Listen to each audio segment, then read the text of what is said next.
Hello everybody and welcome to another Twilight Zone retro review.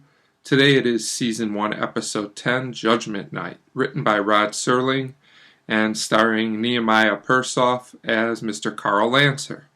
Now, this episode starts off with a man appearing on a ship which is supposed to be headed for New York, and his name is Mr. Carl Lancer. And right away we notice he seems very disoriented. He's not sure where he is, and he goes into one of the other rooms in the ship and starts having a conversation with some of the other passengers, and they ask him questions. He doesn't seem to really know a lot about where he is, if he's coming or going, and all he really seems to know is that his name is Carl Lancer. And they start talking a little bit about U-boats and about being in fear of being hit with torpedoes from another ship or something. And Lancer starts giving a lot of input on the subject, and one of the men tells him, it seems like you know a lot about this, and he gets very freaked out about it.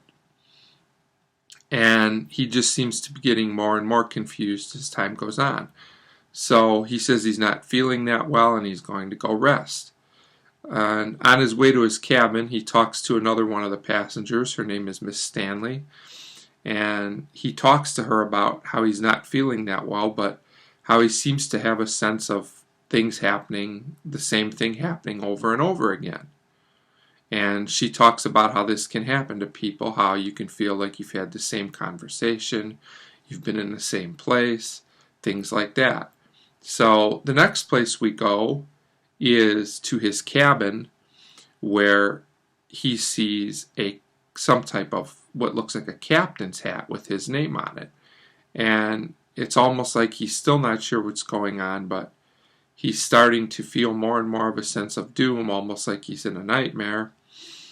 And then the episode just keeps going, and a sense of paranoia keeps building up more and more and more. Finally, he starts yelling and realizes that they're going to be attacked by a U-boat, but nobody is really responding to him.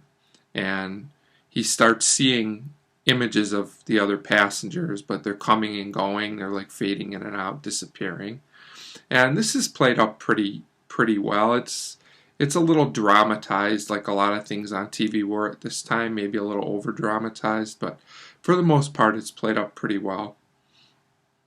And then we basically get to what is the climax of the episode, where he actually runs outside and he sees himself attacking the ship, which means he is the captain of a U-boat that sank the ship. Therefore, it is like he is on a ghost ship.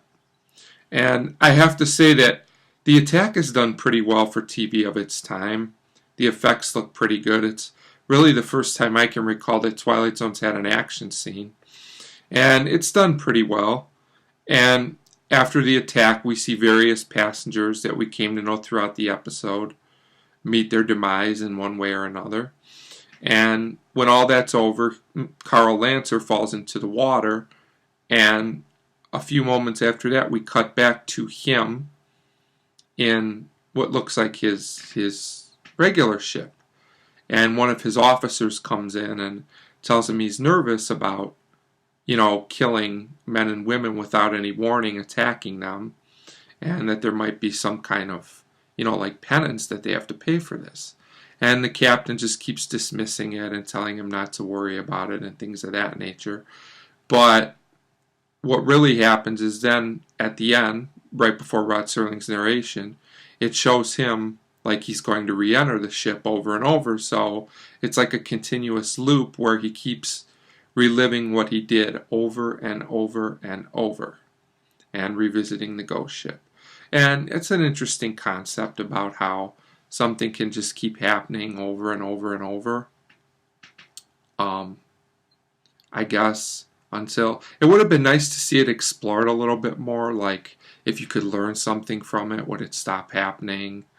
Is there any way to stop the loop? But I guess it would have had to have been a longer episode, and for its time it's an interesting concept that you can just be stuck in something over and over. I'm not really sure there's any great lesson here or anything. I guess, other than to be careful what you do to others because it might come back on you.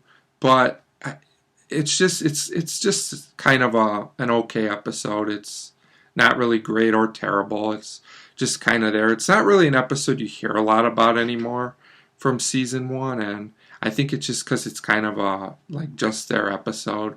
It's okay. It serves its purpose, and I'm gonna give it a 2.5 out of 5 for Judgment Night. 2.5. And thanks for watching.